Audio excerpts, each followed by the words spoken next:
नमस्कार, ABP news पर आप देख रहे हैं गुजरात में हो रहे मतदान के पहले चरण का मेगा कवरेज और आपके साथ हूं मैं प्रणय उपाध्याय। साथ ही आपको बताएंगे कि किस तरीके से प्रचार भी धुआंधार चल रहा है। लेकिन सबसे पहले एक नजर में देख लीजिए कि अभी तक के मतदान की बड़ी बातें क्या कुछ रहा है। मतदान की तस्वीर 1 बजे तक की वोटिंग का अपडेट यह है कि 5 घंटे की वोटिंग पूरी हो चुकी है अभी तक और सुबह से लोगों की कतारें लगी हुई हैं। 11 बजे तक करीब 19% वोटिंग हो चुकी थी गुजरात में पहले चरण के मतदान के लिए, जिसमें करीब 89 सीटें हैं और 11 बजे तक 19% वोटिंग हो चुकी है। लेकिन अभी भी लोगों की बड़ी कतार देखने को मिल रही है। सबसे ज्यादा 26% वोटिंग तापी में दर्ज की गई है। तापी वो इलाका है जो कि काफी महत्वपूर्ण वहां पर सीटें हैं। डांग और नर्मदा में भी वोटिंग की रफ्तार तेज दर्ज की गई है। काफी लंबी कतारें अब भी कई जगह पे लगी हुई हैं। लोग बड़ी संख्या में बाहर निकल रहे हैं और यह अपील लगातार लोगों से की गई थी कि वो बड़ी संख्या में निकलें, अपने मताधिकार का इस्तेमाल करें। और साथ ही अब आपको दिखा देते हैं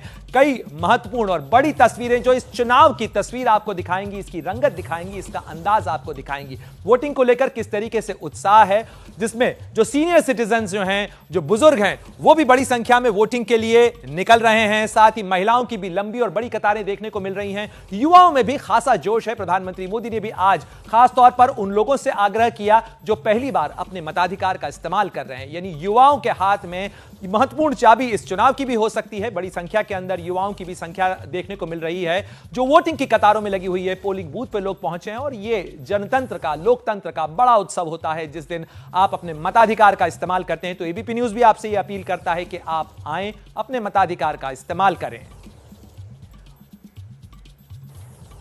और इन तस्वीरों के साथ ही हम सीधे रुख करते हैं ग्राउंड जीरो का, क्योंकि एबीपी न्यूज के तमाम रिपोर्टर ग्राउंड जीरो पर मौजूद हैं। मनोज्ञा लोईवाल मौजूद हैं, साथ ही सूरज ओझा हमारे साथ मौजूद हैं और हमारे अंकित गुप्ता हमारे साथ मौजूद हैं। जितेंद्र दीक्षित भी नजर आ रहे हैं स्क्रीन के ऊपर। सबसे पहले मैं रुख करूंगा सूरज ओझा आपका। सूरज, सबसे पहले यह बताइए कि फिलहाल आप जहां मौजूद हैं नवसारी में, वहां अभी तक की तस्वीर क्या मतदाताओं का उत्साह अभी भी देखने को मिल रहा है? दोपहर हो चुकी।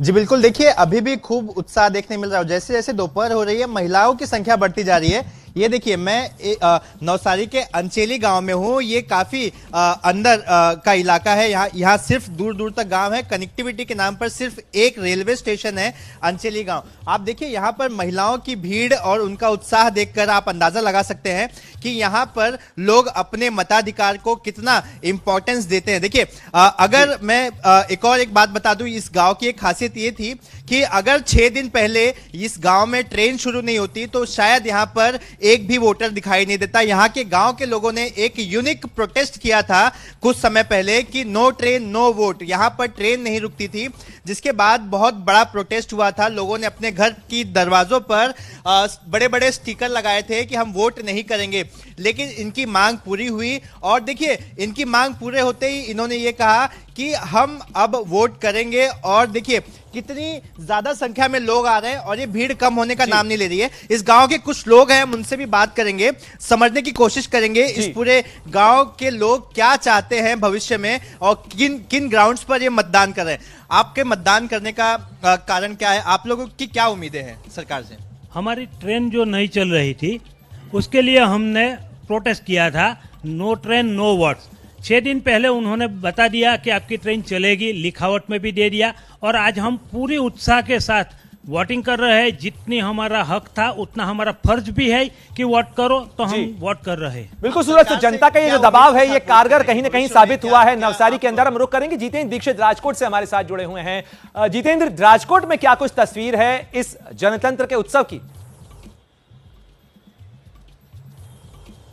बिल्कुल, लोकतंत्र का पर्व मनाया जा रहा है और सुबह से हमने देखा कि मतदान केंद्रों पर भारी उत्साह था। हालांकि ये उत्साह अभी थोड़ा सा कमजोर पड़ता जरूर नजर आ रहा है, लेकिन इसके बावजूद हम जिस मतदान केंद्र पर हैं वहां पर हम देख रहे हैं कि धीरे धीरे यहां पर मतदाता पहुंच रहे हैं वोट डालने के लिए। और आइए मैं आपको एक ऐसे मतदाता से मिलवाता हूं जो कि विजुअली चैलेंज होने के बावजूद, जो नेत्रहीन होने के बावजूद भी अपने लोकतांत्रिक अधिकार का इस्तेमाल करने के लिए यहां पर पहुंची हैं। ये काड़ी बेन है जो यहां पर राजकोट के इस वोटिंग सेंटर पे यहां वोट डालने के लिए आई हैं। उनके साथ में इनके बेटे हमारे साथ मौजूद है जो बात करेंगे। ये बताइए कि काड़ी बेन देख नहीं पा रही हैं, तो ऐसे में किस तरह से अपने मताधिकार का प्रयोग करेंगे? मतदान पहले सरकार का मान्य है, जरूरियात है। कि पहले वोट डालना बहुत कीमती है। जो भी आए हमें को अच्छा लगता है। जी, तो ईवीएम में जिस भी पार्टी को आपको वोट देना है तो बटन कौन दबाएगा या आप इनकी मदद करेंगे?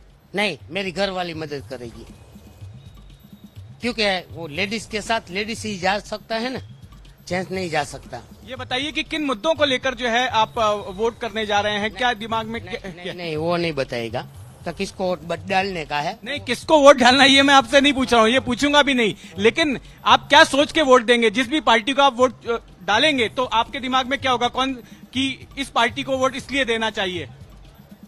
जो अच्छा करेगा उसको वोट डालना चाहिए। ठीक है, तो जी। ये बता रहे हैं कि जो जनहित की बात करेगा। हमारे साथ और भी कुछ मतदाता हैं, आप अभी वोट डाल कर आए हैं? जी। हाँ जी, अभी भी आए हैं वोट डाल के। क्या आपके जहन में था, आपके दिमाग में क्या था वोट डालते वक्त? जहन में कुछ नहीं था, बस जहन में एक ही चीज थी कि जब हम अभी यंग हुए हैं, ठीक है, तो आज तक हमने जो कुछ भी देखा है हमारे आसपास घटते हुए, या फिर जो कुछ भी हमने बढ़ोतरी देखी है हमारे यहाँ, तो फिर समाज में हो, एजुकेशन लेवल पे हो, या फिर सोशलिज्म मतलब के विकास शहरीकरण का। उन्हीं बातों को ध्यान में रखकर आपने मतदान किया है अभी।